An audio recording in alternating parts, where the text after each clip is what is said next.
All right, good morning, everyone, and thank you for tuning in to our presentation today. My name is Patrick Gardner with Guarantee Mortgage, and I'm your 2021 SFAR Chair for the Education and Events Committee. Our presentation today welcomes our San Francisco government officials from the Department of Building Inspection, DBI, to discuss the impact the COVID crisis has had on the department and what is next as they look to manage public confidence and processes coming out of the pandemic. But before we jump into that, I'd like to briefly remind everyone of our SFAR webinar best practices. First, all Zoom audience viewers are on mute throughout the presentation. Please try to refrain from using the chat feature to carry on side conversations, as it can be a distraction from our presenters. If you do have questions during the presentation or at the end, they can be asked at any time through typing through the Q&A portal.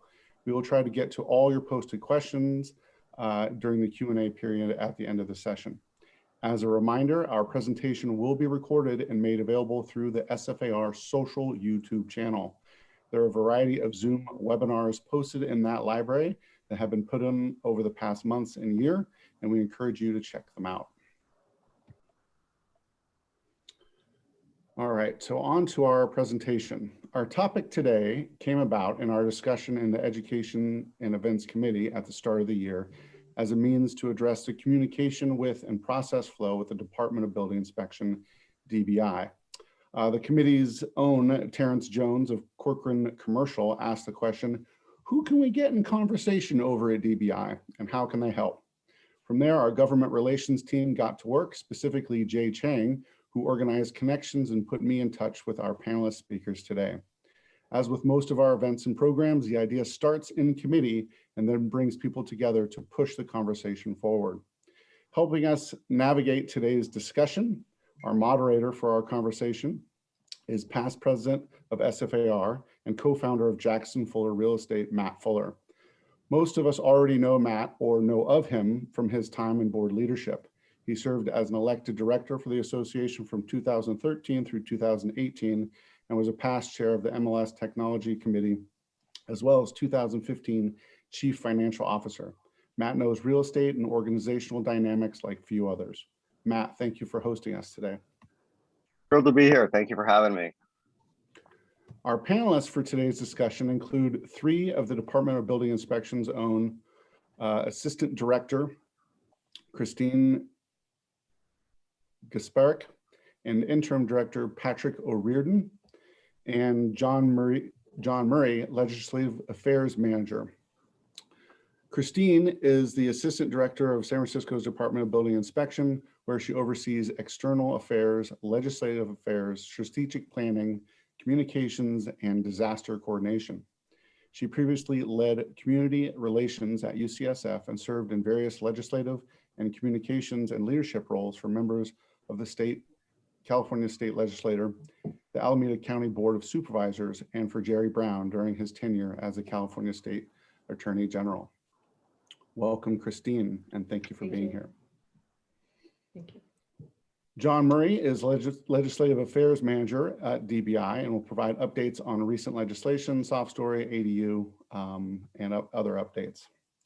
Our third panelist, Patrick O'Riordan, the Department of Building Inspection's Interim Director, was appointed to his role on March 18th of 2020 by the Building Inspection Commission, the 7-member body that oversees the Department of Building Inspection.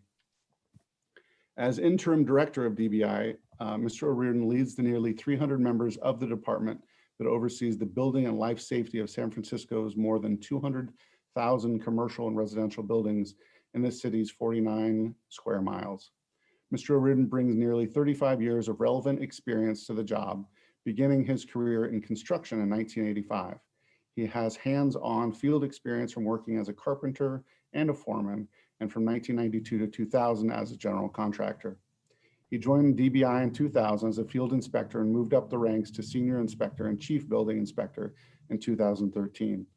As DBI's chief building inspector for 7 years, he focused on ensuring that the approximately 5,000 building inspections DBI performed monthly were conducted in a timely, courteous, and professional manner. Patrick O'Riordan is well known for his engagement with the public, with DBI's customers, and he's originally from County Cork, Ireland. Welcome to Interim Director O'Riordan, and thank you for being with us today. With introductions complete, our panelists and moderator, I'm going to turn today's presentation over to past President Matt Fuller of Jackson Fuller Real Estate. Thank you. All righty. Thank you, Patrick, for the introductions, and thank you to everyone from the Department of Building Inspection for joining us this morning. We're going to start off this morning with a presentation from Christine and Patrick, kind of updating us on all that DBI has been asked to do, and give us an update on where they are with an interim director who started 2 days after a quarantine lockdown and has been operating under shelter-in-place rules that, as we all know, have varied monthly. And we've also got a great legislative update has been mentioned. And after that, we're going to have time for Q&A. So with that said, Christine, would you like to start things off? Hi, thank you so much, Matt, and thank you all for joining us. I am going to share my screen, and then Director O'Riordan is going to speak.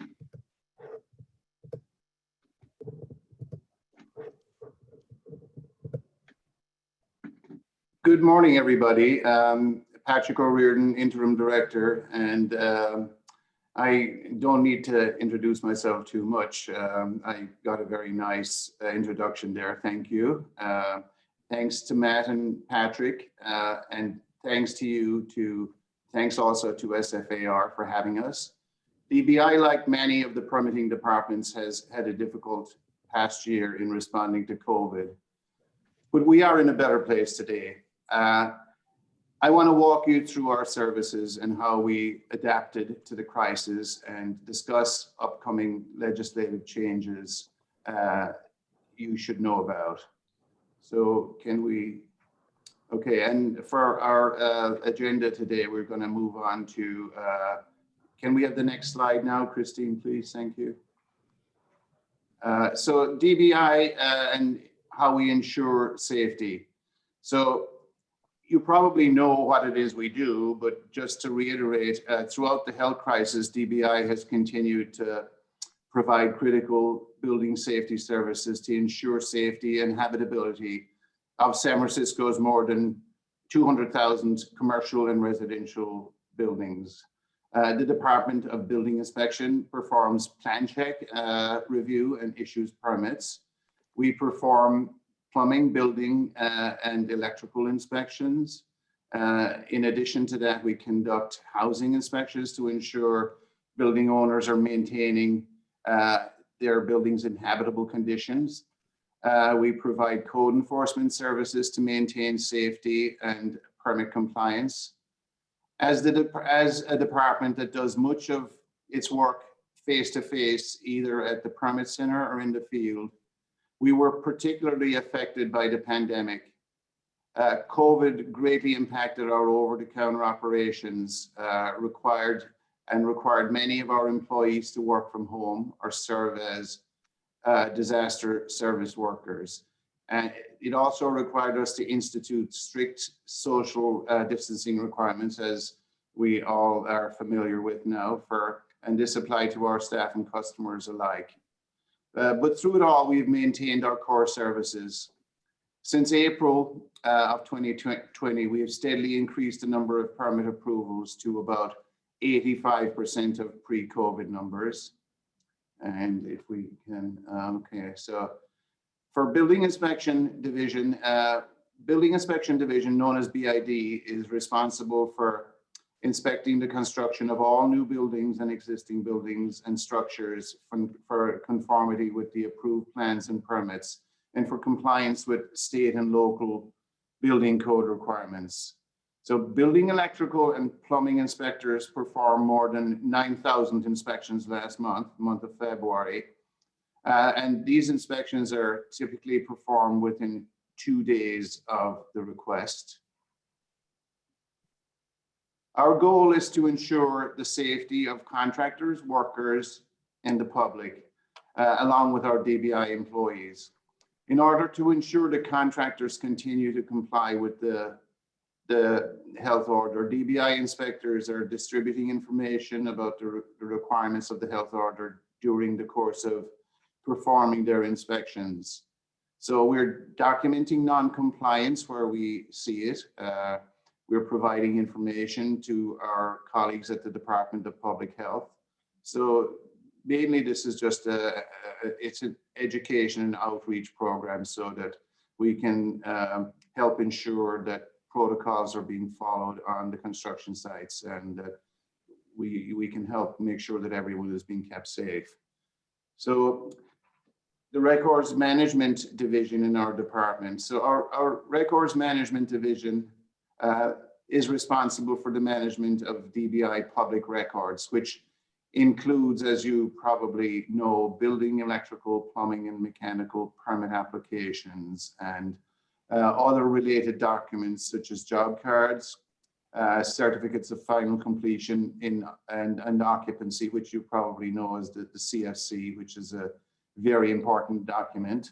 Also, the plans are housed in our records management repository. So upon request, our records management group, we know them as RMD, Records Management Division. They reproduce public record documents within DBI's possession, and they are also responsible for providing the report on residential building record, which many of you know as the 3R report. You can submit your residential building or 3R report application online through the our website, 24 hours and 7 days, 24 hours a day, 7 days a week. Please go to sfdbi.org/applying3R. The turnaround time for these 3R reports is approximately 7 days. So something that is probably very important to you is when you obtain one of these 3R reports and you see that the definition relating to the building is unknown, or it may seem to you that the unit count is incorrect, or something else as related to the building is incomplete. It may have expired permits, which may need to be renewed.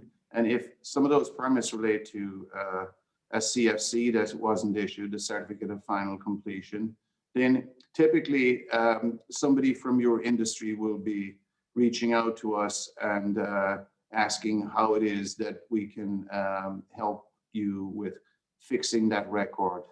So we do have a process that some of you or most of you probably know about. It's called a unit count verification process. So when we have what seems to be a flawed 3R report insofar is that it doesn't show the correct unit count, or it may have shown an unknown status for the building. So what we do is we facilitate a process whereby you or any stakeholder can submit a request for clarification of that record and updating of the official record as it relates to the building. So generally what happens is our records management group can be approached, and you can provide them with records like Sanborn maps and the assessor's property card, water department records, permit history records, anything really that gives definition to what we think the building should be. So with that in hand, here at DBI, we assign a senior building inspector to visit the property at the request of the property owner, maybe, or somebody from your industry, or it could be, you know, any number of different folks relating to the property. So the senior building inspector with the records in hand will visit the property, and just for example, if you or whoever the requester is believe that the building should be a single family, and if we have it as 2 units, or if the building has an unknown status, that senior building inspector will conduct an inspection and survey the building and review the documents. And in some cases, it's really it's a best judgment effort in regards to seeing what exists at the building and comparing that to the records, the official records. So after that inspection, the senior building inspector will ask the requester to fill out a permit application to document the legal use and occupancy of the building. Typically, that permit application will say something like, for administrative purposes, to document the legal use and occupancy of the building based on records, official records, and site inspection. And before you even think about it, those things don't go to planning. We have the authority to, based on this process, to issue those permits. When that permit is issued and signed off, then the 3R report is updated in our system, and we go to a corrected unit count, potentially, or to give definition to something that was previously tagged as unknown. So I know that's a lot, but I'm available at the end of this presentation, obviously, for questions. Now I'm going to hand it off to Christine and John for their portion of the presentation. And again, thank you for inviting us. Good morning. I'm going to cover our permit services. And since April 2020. So, Christine, before we jump in there, and I totally don't want to interrupt your preset, but I just want to make sure we've had some audience questions about the 3R in particular. Do we want to circle back to the 3R at the end, knowing we'll have time for that? Or would you prefer to kind of take those questions since we were just talking about the 3R at this time? I think we should take them at the end, if that's okay, Matt, and we can. Perfect. Have I've all got the a list. questions come to us at the same time.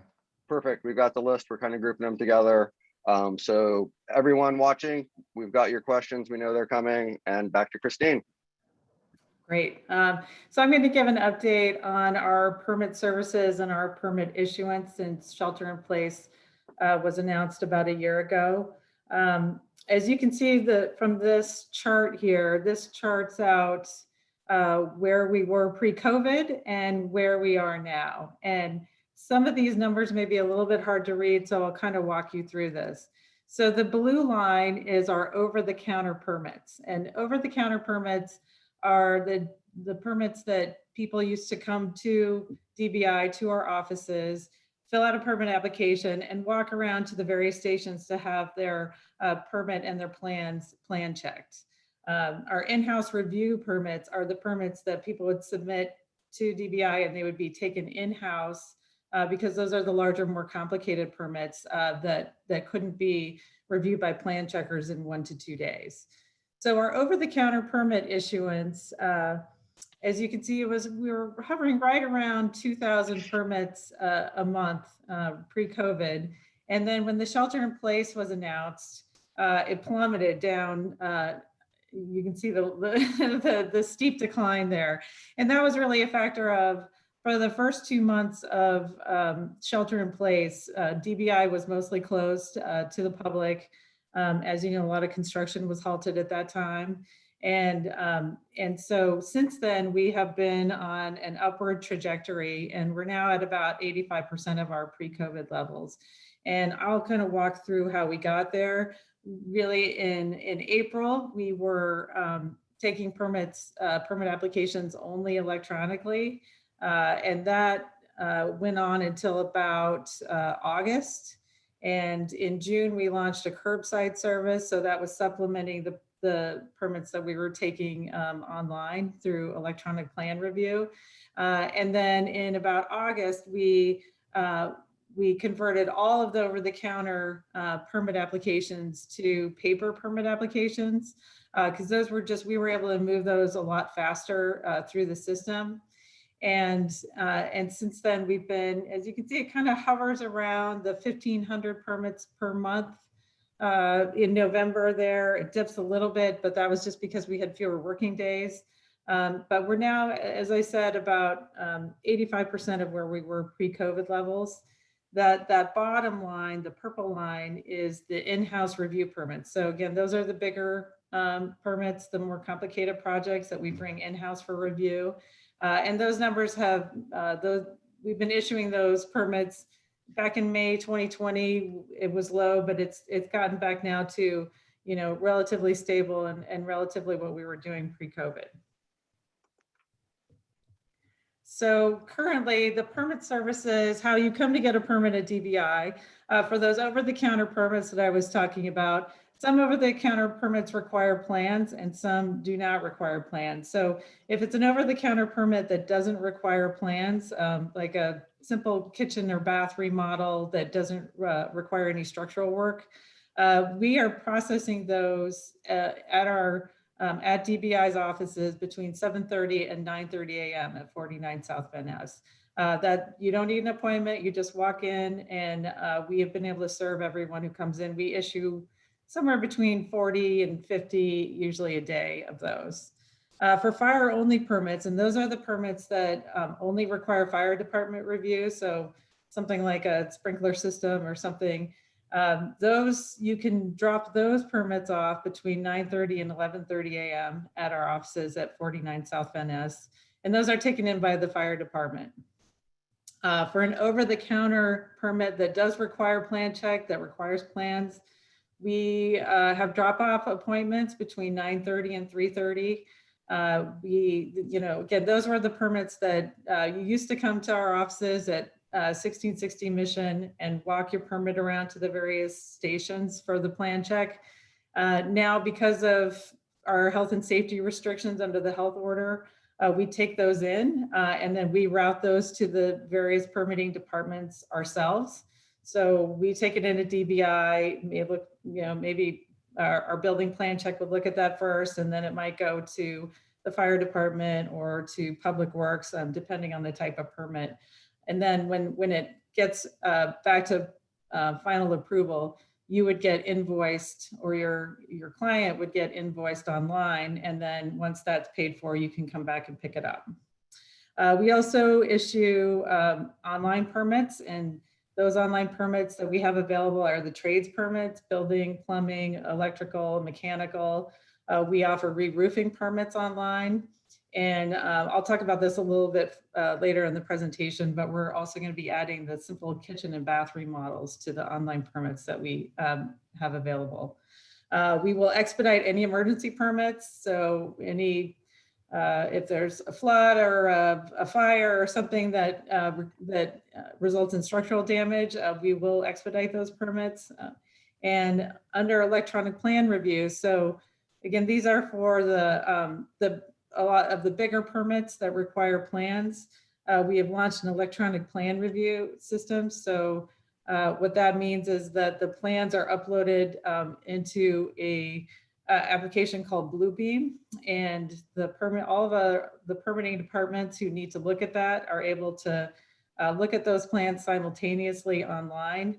That keeps people from having to come to our offices with paper plans.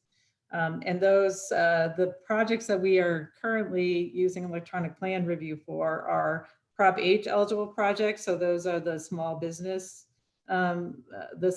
projects that are eligible under Prop H that was just passed in November.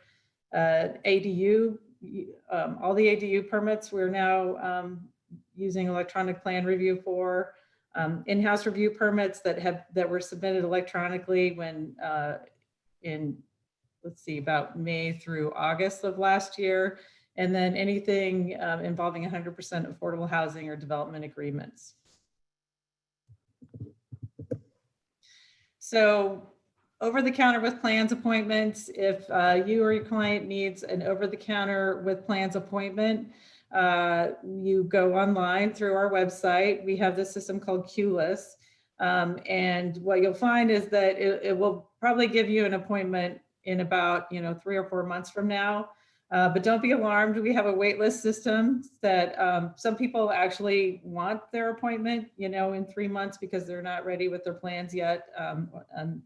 And some people, want to come in sooner. So if you want to come in sooner, you can join a wait list. We generally give people an appointment within 1 to 2 weeks when they join the wait list.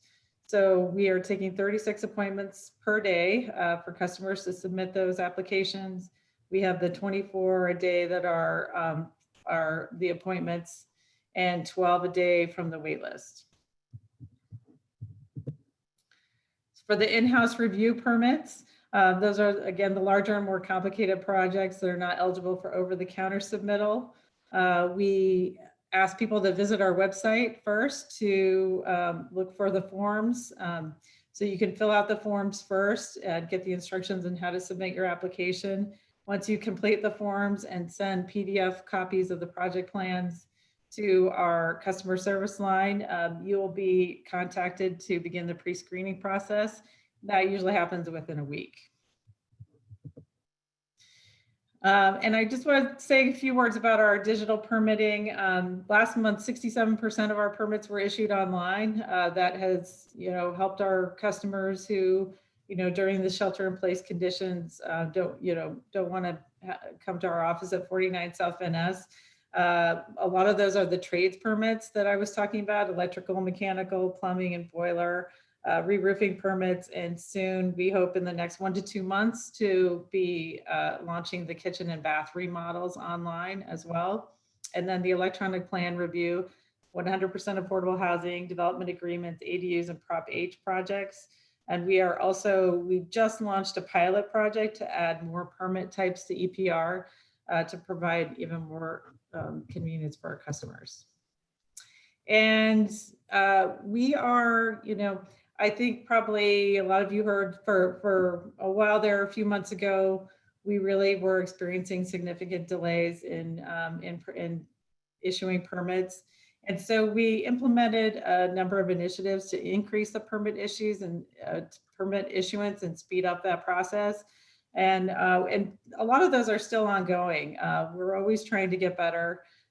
We have made a lot of progress, and we're still working on getting better by hiring more plan checkers to better meet demand. We have a substantial workload right now, so we're bringing in more plan checkers to get through those projects more quickly. With the electronic plan review, we are constantly innovating and implementing new workflow and process improvements to improve that system, and we're really excited about the progress that we've made on that. As I talked about before, expanding the online permit issuance to make it more convenient for customers and get those permits out quicker, as well as we've been offering overtime to our staff. Our staff has just been really working hard these past few months to issue as many permits as possible and get people back to work because we know we're a critical part of the economic recovery for businesses and for all of you. And we have been partnering with fellow departments in the city family to just help us get more of these permits out faster. The fire department has helped us with their fire only permits. And the planning department has stepped up to facilitate the intake and issuance of the ADU permits to get those moving faster as well. And with that, I'm going to hand it off to my colleague, John Murray, to provide a legislative update. Good morning, everybody. John Murray, DBI Legislative Affairs. Just a quick update on some major pieces of legislation that are in effect or coming into effect. First of all, the Shelter in Peace Renewal Ordinance. This was an emergency ordinance that was originally enacted last fall. It expired and was renewed just last week. It primarily affects multi-unit residential buildings. The emergency legislation requires building owners to notify tenants of upcoming construction work impacting water and or utility services. So there's work that's going to be done that will be resulting in prolonged shutoffs of power or water. They will need to provide alternative utilities, so bottled water or a generator or battery, so that tenants can run, can still have internet access, so they can continue to work from home. They will also need to provide temporary insulation in areas where loud instruments are used over a continuous or long period of time, so that it reduces the impact of noise on tenants. They will building owners will also need to provide tenants with a main point of contact during the time that the construction work will be ongoing. If the building owner does come in, may come to an agreement with their tenants, that works too. This would not be actually in effect as long as they have some sort of agreement where everyone acknowledges what's going to be happening. Everyone's okay with it. This is in effect until May 11th, 2021, and it may be further extended by the Board of Supervisors. I suspect it likely will. Next slide, please.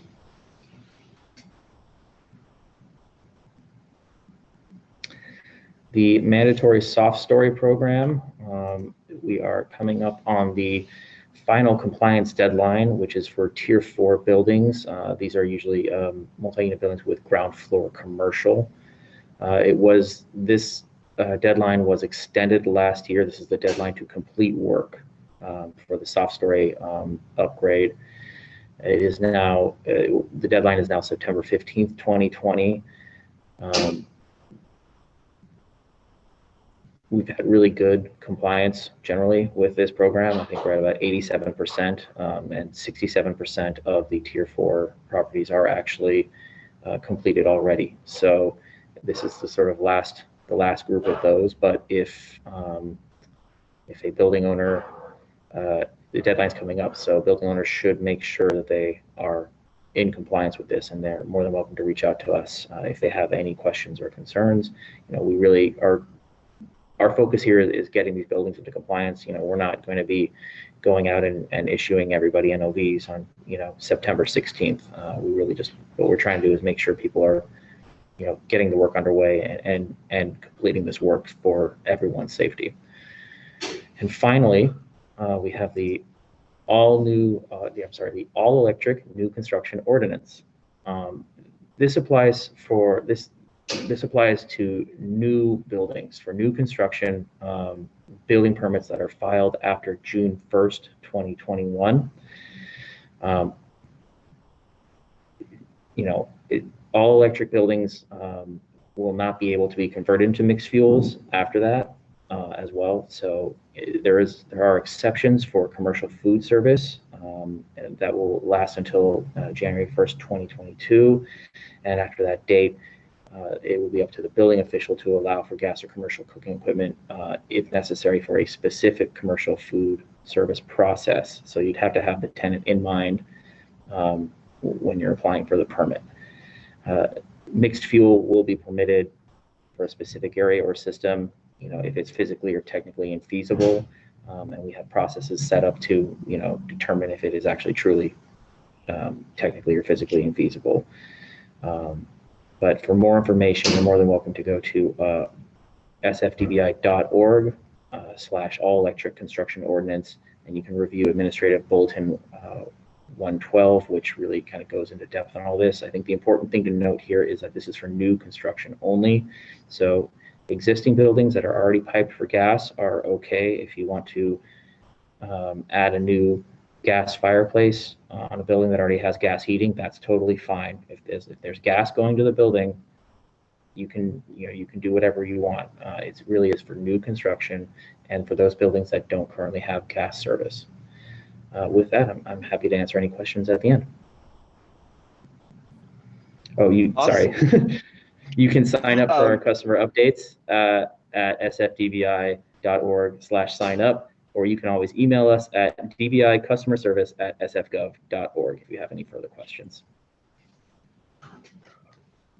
Awesome, thank you. Christine, was there anything else you wanted to say on your side before we jump into questions and answers? No, that's our presentation. Thank you. Awesome. So thank you, everyone, all three of you, for your time and all of that information. A lot of our questions start around the 3R report. And if I was to take a high-level stab at this question, one of the most confusing points we have is there's a set of online records that clients can access for electrical and plumbing permits.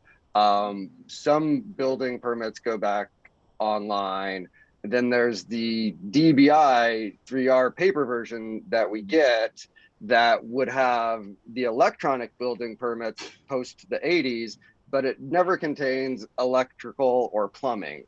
And it kind of confuses our clients on both sides. And has there ever been any thought to kind of revising this document and or making it entirely accessible electronically with older records getting digitized?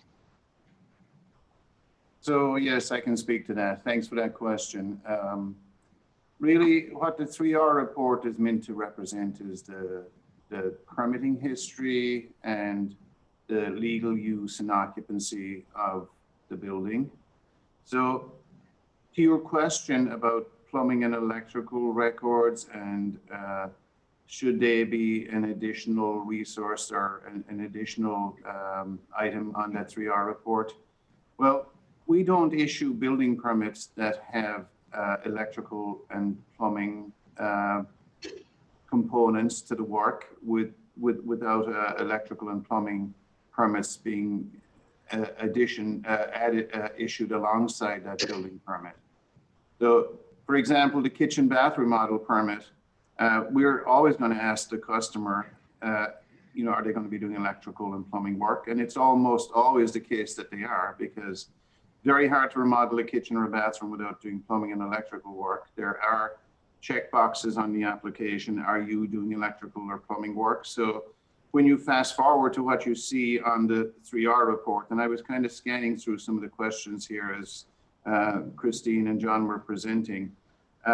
When you look at that 3R report, you're going to be looking at a specific permit for whatever the address is, and it's going to say something like remodel of kitchen or bathroom, whatever it is.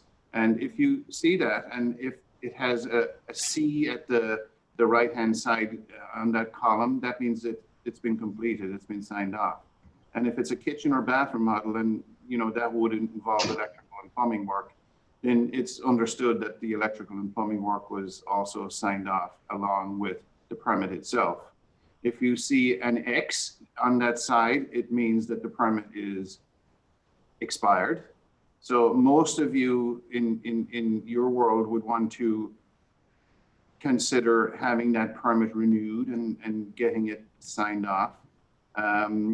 So, I mean, that's when you would, or somebody would come to us and file an additional permit for renewal of a permit where the work might have been completed but just not signed off, to have that permit signed off under a renewal. The renewal will then show complete with that C on the column on the right-hand side, and it will reference the expired permit. So the X is not going to go away for the expired permit, but there will be the notation that it was completed under the renewal. So, and when you go onto our website, as you were mentioning, you will see that, you know, you see electrical and plumbing permits. They're not really significant, and they probably would cloud a lot of things if they ended up on a 3R report, because sometimes too much information is not always a good thing, because it just makes things really complicated. And at least from where I sit, I think that what's really important here, and we all know it, is that the almighty document, the CFC.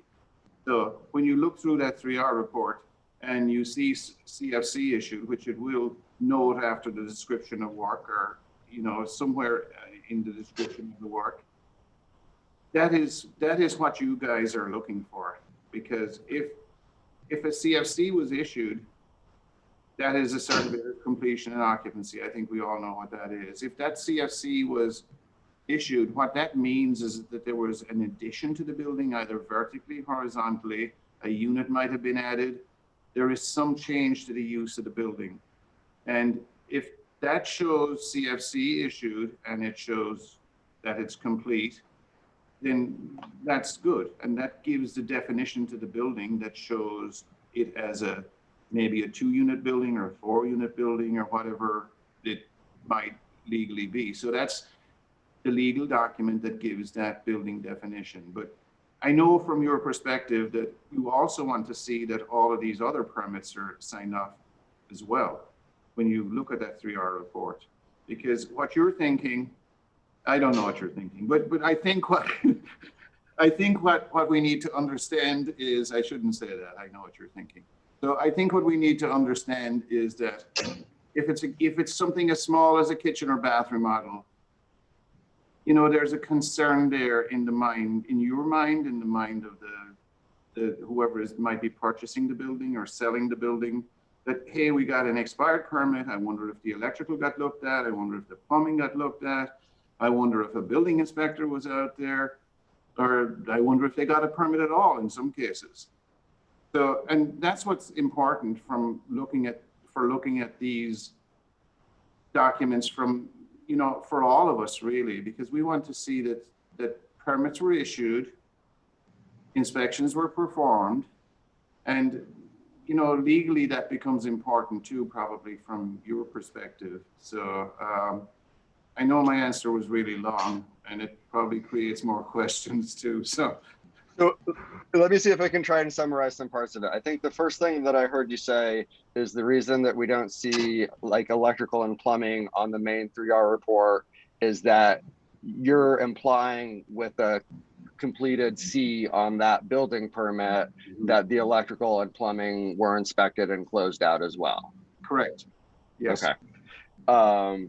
And then about the CFC, you had mentioned what triggers the issuance of a CFC is really a change of use in the building. So it's not necessarily, you know, if you're doing a total remodel and it's remodeling the exact same house for the exact same use, that's not necessarily going to trigger a new CFC, but, you know, an accessory dwelling unit or, you know, something else would. Yeah, and in addition to that, what triggers a CFC also is vertical or horizontal expansion of the building envelope. So those are things that we see that somebody did a rear addition in 1985 and never got signed off, and, you know, sale pending, something in escrow or something. And at 1660, I was the guy at the counter, and somebody from your industry would come, you know, like, what are we going to do? You know, we're going to lose the sale of the building because this thing from 1985 never got signed off. So the effort really is, we all want to get that signed off to document the addition to the building. And, you know, if it happens, like, if it comes to light because of a 3R report that you just find that shows an expired permit from, you know, for something especially that would have required a CFC.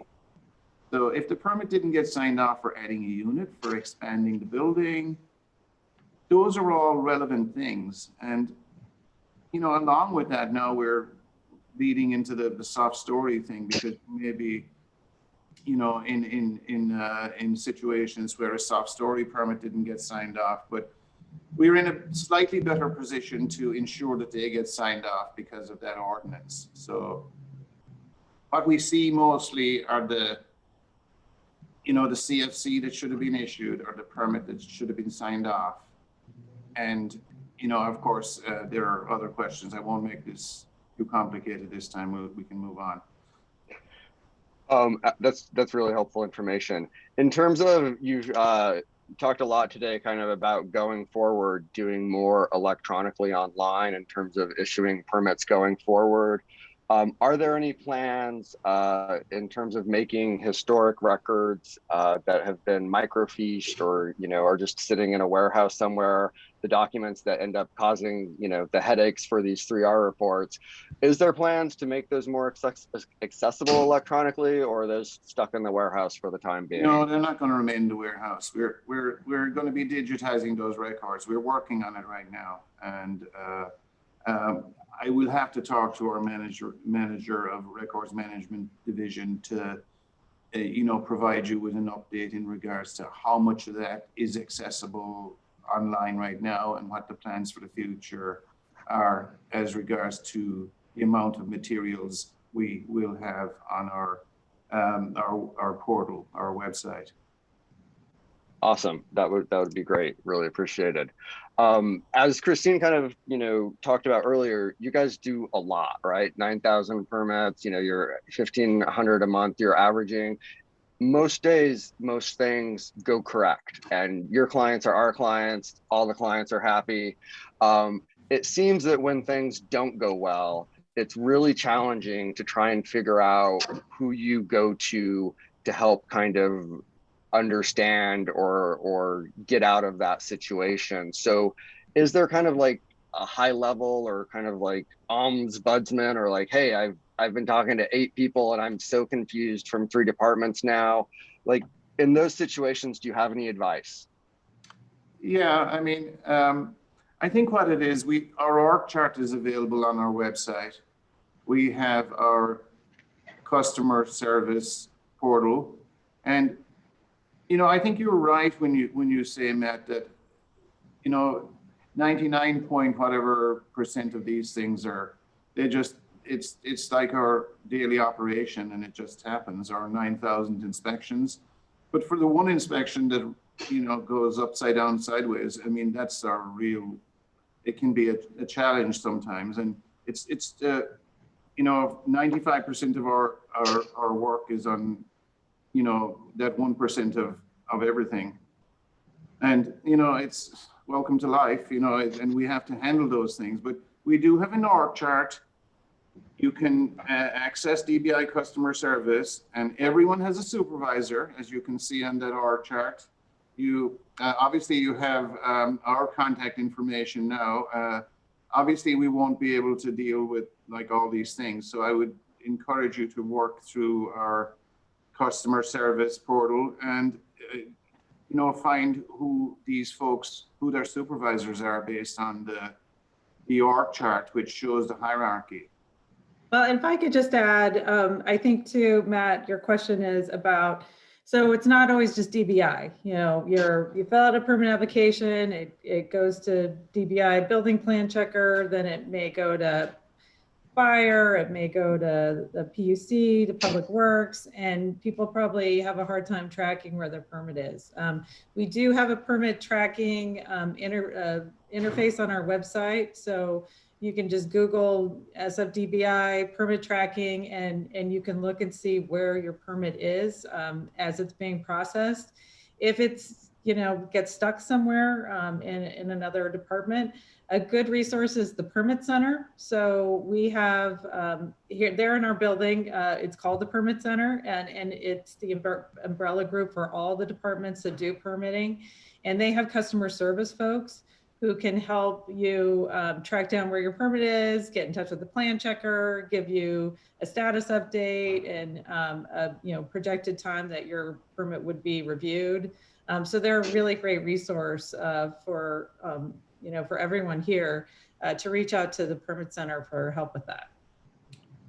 And if, I keep talking about records and 3R reports, but if it's a records management request, you will see in our website that there is an email link to our records management group too, and they're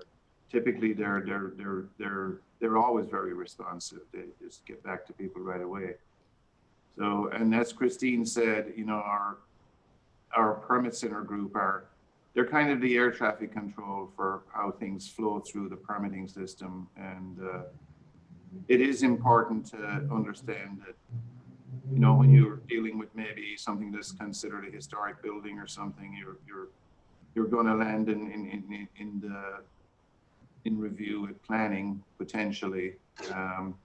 And again, with, when the inspector goes out there to verify the 3R report, if we find that something really needs to be looked at by planning to make an adjustment to the building, and we can't administratively approve it, then you might find that you will need to file a permit that will make that adjustment to the use and occupancy of the building, and that would go to planning for obvious reasons.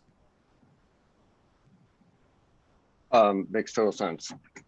Coming back to the 3R again, can you tell me a lot to talk about the 3R report? I know that you're estimating, or you're providing these days a goal of a 7-day turnaround on 3R reports, and historically, DBI's goal for that has varied, and it's great that it's 7 days right now. And I'm going to guess that when day 8 comes along, you don't want our 5,000 members to call whoever's the top of the org chart for the 3R department saying, you're a day late, where's my 3R? And yet, we often have members who aren't getting them quite as quick as DBI is promising delivery. So help us out there. Any tips? Yeah, I mean, I'm going to have to check with our manager at our records management division, but what I've heard is that they're at about the 7-day mark, and if they're not, I know they're hiring more people too, because they're hiring 4 new folks for that group right now, and some of their staff have been pulled away to help with the permitting side of our business. So I'm going to have to get back to you on that, Matt, and figure out what it is. And I don't think you'll all be calling 5,000 of you on day 8. I hope not, because you'll see me falling off my chair here if that happens. No, I mean, Yeah. Our members want to be respectful of I get it. too. And at some point, it's like, who can I call to kind of figure this out? Yeah, we're definitely here to help with that, and we can source that information for you. And if it's more than 7 days, we'll have to pivot to something else. And I think it might be the fact that they're down, 4 staff right now, folks that have been pulled away to other operational needs within the department. Makes total sense. Kind of speaking of permits, when we're dealing with 3R, we're dealing with folks who have gone to do the right thing and get the permit, usually. And there's often a sense that, and working with many of the planning agencies in San Francisco, as a mere mortal, it's impossible, and you must hire a permit expediter, or you too shall become forever lost.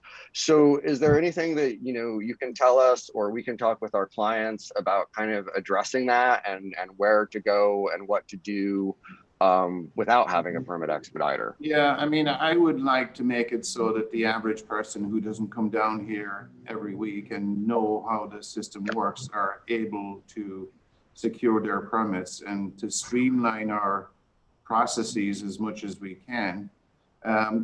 When things do get complicated, especially in the larger projects, it's like, if you don't want to clean your house, you hire somebody to clean your house for you. And if they so desire, if folks so desire with something that's really complicated, and I think it especially applies to planning, that, if planning code can be really complex, and people just don't want to have to deal with all that stuff, and if they have the resources to pay somebody to do it. But I mean, back to the point, if it's something simple, and something that even not so simple, something that a homeowner should be able to do, we're in the process of streamlining so that our process and processes are easier for the average person to understand.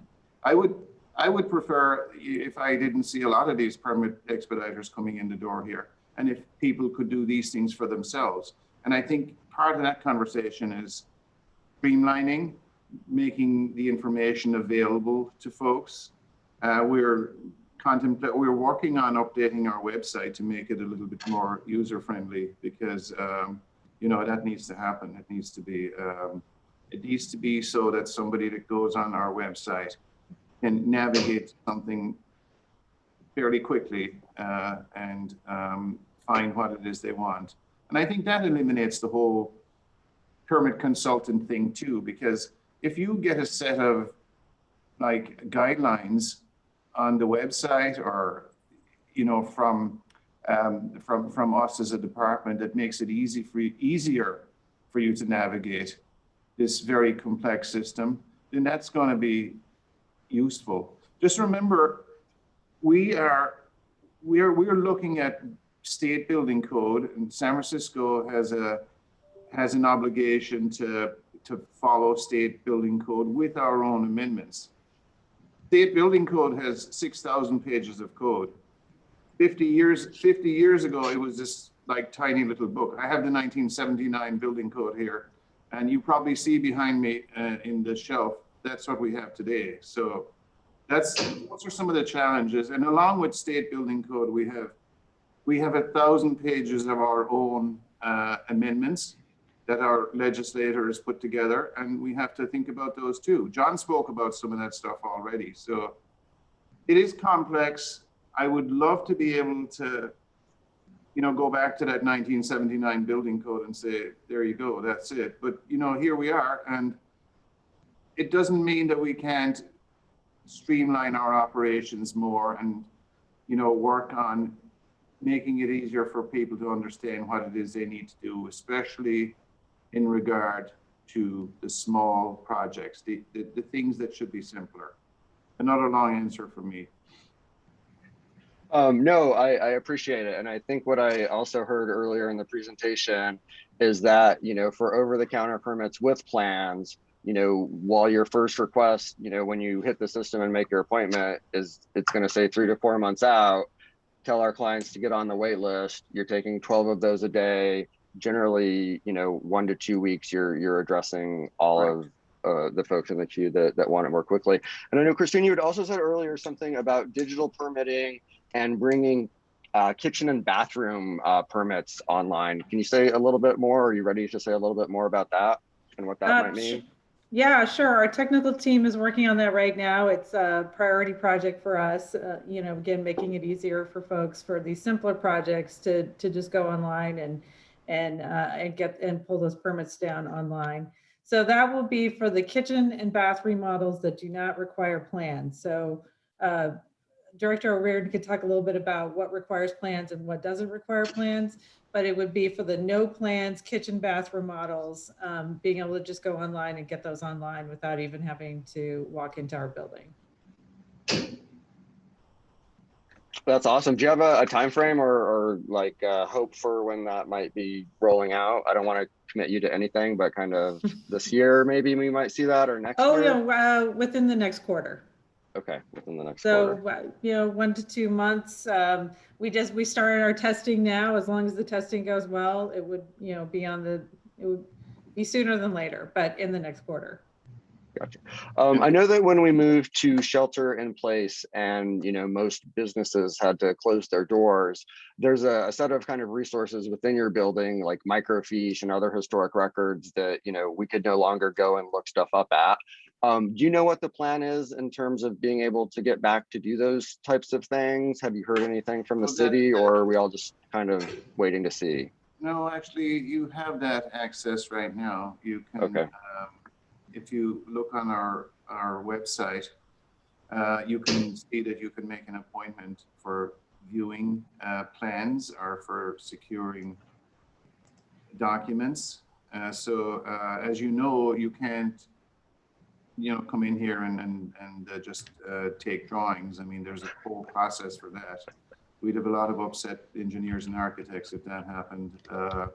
But the Records Management Division do have provisions in place for providing documents to you or anybody else, and for making appointments in regard to the documents we can't, provide you with, like the plans, etc. Gotcha. So just make the appointment. It's still available by appointment, and all of those resources still on our website. Awesome. In terms of, let's take this from the other side. For folks that are doing work without permits, is there a way, do you guys have a central place where notices of violations are tracked? Or if I have a client who's concerned about unpermitted work being done nearby, what's the process? So if you have, let's say you see a neighbor is doing work and you believe they're doing the work without permit, and in a lot of cases, it's impactful to folks because the noise, they're probably doing it on the weekend when there's no inspectors around, right? So, and the process is you can file a complaint by different avenues of approach. You can call the complaint in. The number is 415-575-6955. You can do it on our website. There's a link on our website to file a complaint. And in the old days, people would be able to come to the counter and tell us all about it. But, you know, it's important for us because inspectors don't just drive around all day looking for, you know, things that are, you know, potentially work without a permit. So we really appreciate when we get a heads up on these things and we get the opportunity to go out there and investigate. And, you know, in fairness, sometimes these are things that don't need permits. If somebody is, you know, putting in a hardwood floor or, you know, something that doesn't require a permit, then, you know, we're going to find that that's okay, and we close that out.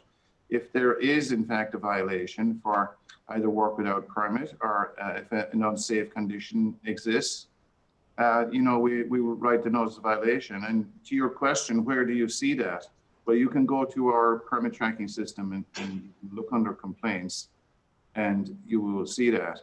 And I think maybe it's important too for you to understand that complaints can be filed anonymously.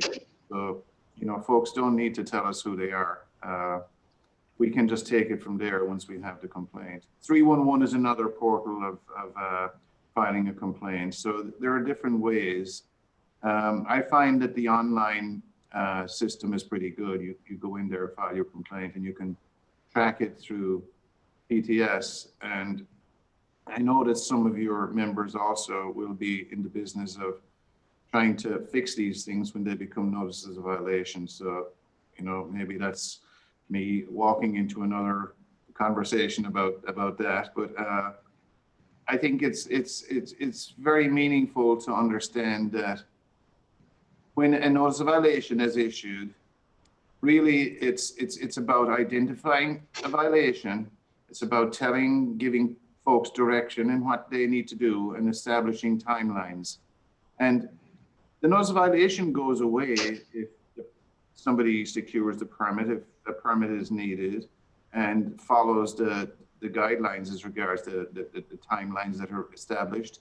Generally, you'll see file for a permit within 60 days, obtain a permit within, file for a permit within 30 days, excuse me, obtain the permit within 60 days, and obtain the final inspection within 90 days, that is. So we are very understanding if something gets stuck in planning or something, and then we can extend those timelines. Those are just like hard coded into the NOV, as it were. And sometimes we make an adjustment at the beginning, but if you see something that's impossible to do, we're here. We have a code enforcement group. They're very good, very responsive. It's headed up by Chief Inspector Mauricio Hernandez. We get about 300 complaints a week, believe it or not, in this small city, but we're all like living an inch away from one another, and something that happens in your neighbor's building, you know, you can, if it's construction related, you'll hear it. And, you know, we have the Shelter in Peace Ordinance, and it kind of segues into that conversation too. Does that kind of answer your question, Matt, or? Yes. And if it doesn't answer whoever's question was answering it that I just asked on behalf, let me know afterwards. But I think that would, you know, pretty much kind of cover that one. And Permit Center these days where is it located? It's not at 1660 Mission anymore, correct? We're at the corner of South Van Ness and Mission. And okay. If you're walking down from Market, it's just before you get to South Van Ness, you walk into the entryway, just maybe 200 feet before you get to Mission Street when you're walking along South Van Ness. Just a little bit of construction happening in the neighborhood there. Yeah, there's make sure you don't get hit by something falling from a crane or something. Just a lot of action there, yeah. I asked this next question like slightly in jest, but it's something that we always hit. Is there an official department of square footage in San Francisco? Because we know that, you know, plans have numbers, and then something ends up in the tax records, and nobody quite has ever been able to help me understand if you want to have square footage changed, what's the best process, or how all of those departments kind of decide what number goes in the tax record? That actually, that's easy enough for me to answer. That goes back to the model code. The model code, which is the International Code Council, and California code is based on that. And then we have our San Francisco amendments. But nowhere there is there a legal requirement for putting square footage. At least nowhere that I'm aware of, is there a requirement for putting square footage, making it available as an identifier on the permit. But you will see that, you know, if it's a concern, that you can, again, you can reach out to Records Management Division and seek an appointment to view the latest plans is usually best. And sometimes it's identified on the front page of those plans, what the square footage is. And generally it shows it per floor. But it's not a requirement of the code. Gotcha. And then I know that you had talked earlier, like you have a very specific, you know, unit count verification process for when unknown units come back on, you know, 3R reports, for example. But it doesn't sound like there's necessarily something the same for like unknown square footage, just because code says you guys don't have to specifically keep it. So you don't. Well, like I said, it may be like in the drawings, and it may actually be embedded in the description of the work. If somebody decides to write in something like adding 900 square feet, you know, at rear of building, horizontal addition, something like that, it might show up like that. But, you know, for the purposes of building code, we're identifying the use and occupancy of the building, the number of stories, does it have a basement, the number of guest rooms, if it's like a building that has guest rooms, or, you know, things such as that. The type of construction, that's an important one. So those are the major characteristics of a building that are required to be documented pertaining to the building code. And, you know, that following on that, you'll see the description of the work on the permit itself. Do you know, or is there a specific action or thing that takes place that triggers your department being in touch with the assessor's office? Because ultimately they're the keeper of the tax record and that number. But what would cause your department to reach out to them and be like, hey, here's a new address and this is what we have, or hey, here's an updated permit that changed the square footage? Or does that not really have a process? It does, but the process is them coming to us, because they're more interested in seeing the permits that get issued, and they have staff that are specifically assigned to following up on the permits that get issued, and you know, just to see what it is that is being changed in regards to the building. So they would be, you could really have a good conversation about square footage with them, Matt. I think they'd be very interested in that. But they look at our records and see what gets issued and signed off and everything else. So absolutely. No, I appreciate that answer. And on the 3R, we had talked about kind of the three major statuses: C for complete, X for expired, and then there's also I for incomplete. So is I the 1 year period after it's been issued, but it hasn't yet expired? Is that the difference between an I and an X? So you have I, X, N, C. You want a C, that means complete. The I is issued, and to be honest with you, the I should mean the amount of time the permit is good for after its issuance. And for smaller permits, it's 360 days. And for permits that exceed, I believe it's $1 million in valuation, that jumps to twice that, to 2 years, I believe. And I'm just trying to remember now what the code book says in its latest iteration on that. But you might see I still on a permit that was issued 2 years ago, simply because it hasn't physically been expired in the system yet. So our permit tracking system is not smart enough to do that automatically. But in some cases, we don't want it to do it automatically, because if we have something that's a significant permit, like for affordable housing or something along those lines, we don't want, just because somebody drops the ball and doesn't extend the permit, to see the thing getting expired, because you know what filing a new permit means in regards to appeals and, you know, having your night out at the Board of Appeals on a Wednesday night and dealing with neighbors and such. So we try to keep them alive as much as we can, just for the purposes of understanding what's involved with having somebody go through an entire process again. But they do get to a point where we say, okay, we're going to expire all these now and it's time. And that's when you see the X. Gotcha. Thank you. Appreciate that clarification. And we had a follow-up question kind of along the 3R and the trades and roofing. Roofing permits always seem to be expired, and yet they're also always on the 3R. Is it just the way it's always going to be, or is that just roofing? Yeah, re-roofing. Okay, so they're issued administratively. Re-roofing contractors, I would love to just get them all in a meeting like this and say, please, please, please schedule a final inspection so we can at least get these things completed. It's not on us to, I mean, what the code says is the holder of the permit is the person that requests the inspection. So if they don't schedule an inspection, even though, as you know, I'm sure our inspectors don't climb all over these roofs and, you know, and we don't do that. So they're administrative. So permit is filed.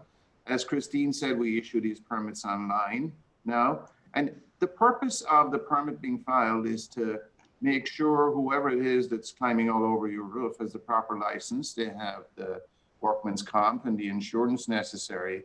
You don't want to, you know, be dealing with a situation where somebody is, you know, has a worker that fell off the roof and they don't have the necessary permit. So for us, it's kind of their administrative permits. We like to get them signed off, and we can't just batch all those things together and sign them off, because we don't know whether or not the work has been done unless we get scheduled to go out there and actually look. So our inspectors look up there from the street at the roof. They look at the new flashing. They look at some, if they can see some new roofing material, and, you know, that's it.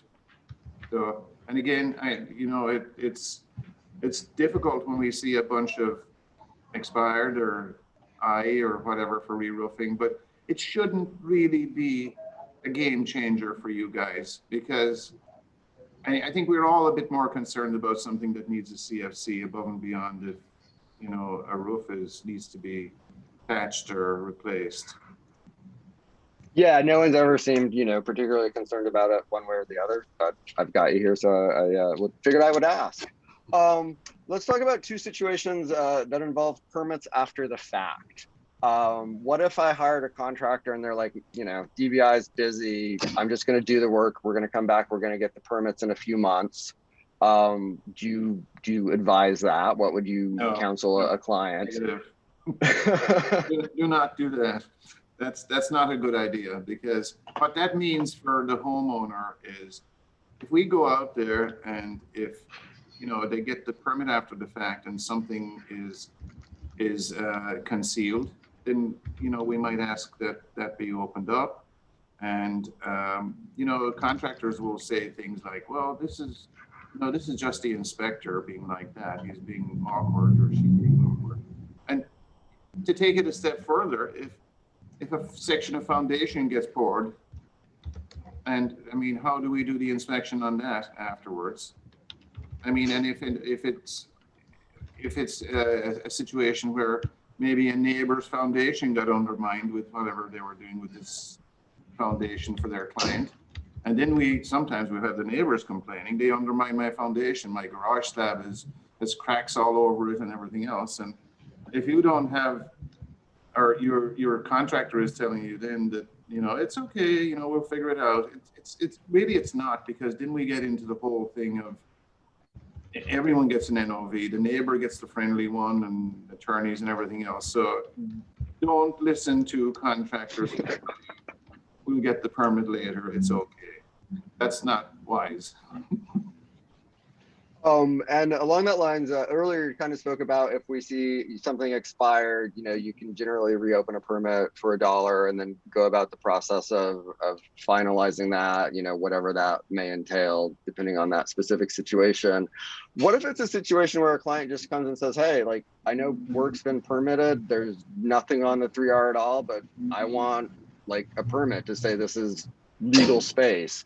Can someone just come to you and say like, hey, I want you to verify this is, this is up to code or done with permit, or like, do you find those situations when there's not an expired permit to work from? What we would say, we work with people, but if it happens to be a complaint about something that it was constructed illegally, then that's kind of a different conversation, I know, but we will tell people to show us the permitting that has this as a legal space. B, put it back the way it was. Or C, get a permit to itemize whatever it is that's there based on also showing what was existing. So, and I think what you said there is. What you said is that if this space, if you call a building inspector out and say, hey, this space is here, can you tell us that it's up to code and everything is okay? We can, if there's a permit that gets signed off for that space. If a permit was expired that relates to that space, we'll tell you to renew it. And if it needs to be permitted, we'll just tell you to go ahead and get a permit. Awesome. I think one of the disconnects we often have is that there's the language that you deal with as building inspectors, which is the building code. And then there's the language of our clients, which is, I would like 3 bedrooms to sleep in. Right. Is there a definition of a bedroom in the building code? Well, there's a definition of what constitutes a habitable space and what the definition is surrounding a room as regards dimensions, and in regard to bedrooms, what is required above and beyond other rooms from a bedroom is the egress rescue window, and but they would be labeled on the plans for whatever the use is for those particular rooms. So, but again, like, because I think this is often one that's missed. It's about habitable space, and right. The building code is, very, it doesn't say like habitable space has a closet or kind of any of these other things. It does. You're very, yeah, it does. Very, what habitable space is defined is a space for eating, sleeping, sanitation. Those are the habitable spaces. And I think when you mentioned closets there, and like you can include corridors and things like that, what those spaces have to do with mostly is you don't need to provide the required light and ventilation to those spaces. So the habitability is defined in the building code. Gotcha. Eating, sleeping, cooking, sanitation, I believe are the 4 things. So if I was to see something on a building permit or see a description of space that was storage, would storage space be considered, is that habitable space, or is that called storage space specifically because it's not habitable? It's not it's not part of the habitable space within a dwelling unit, for example. Even though I've had people, call us out and say it's storage space, and really it's a bedroom. So when we go out there, we see that the bed is turned up against the wall, and they say, well, we're storing the bed in the space. That's what that is. Because they might not have the required rescue window or something, and we'd be dealing with a complaint. So it's so again, we're down to they might not have the light and ventilation or the rescue window, and it wouldn't be a legitimate space for the use. Gotcha. Makes sense. I probably have missed 1 or 2 of our questions, but I think I've tried to do justice to most of them. We're about 10 minutes before noon. Is there anything that throughout all of this discussion has jogged something else you'd like to mention to us, or something that's come up you really want to emphasize, or any points you want to leave us with before we wrap this up? I mean, I'd like to just say thank you for the engagement, and I think we're all in this together, and I think we all want the same thing: safe and code compliant buildings in the city. And you know, if you do have any questions, make sure you send them along, and we'll be happy to get back to you. I will talk to our records management division, and maybe I can ask you, John, to get back to the group with, you know, the timelines for providing these 3R reports and where we are with that, and also what's accessible on our website or our online portal for information that can be shared. And I think that's it, Matt. I mean, unless you can think of anything else. No, I think that would be great for our members. We would really appreciate that. And I know you mentioned some org charts and other resources that are also online. Yes. So we can circle back on our side and make sure that in our newsletters to our members, we get all of that information out and share all of this great information that you have come and provided to us this morning. So Patrick, I will hand it back to you at this point, I think. Yeah, I just want to give everybody applause and thanks for showing up today. Christine, there was one question to see if the slides that you had presented earlier would be available for circulation. Not sure if that's possible, but if you can send them to me, then we can you know, post them. I know this video is recorded, so people could also go in and review via the YouTube portal. So Christine, Patrick, John, Matt, thank you guys all for showing up today and for a great and productive presentation. Thank you. Thank you, Thank you, guys. everyone. Take care.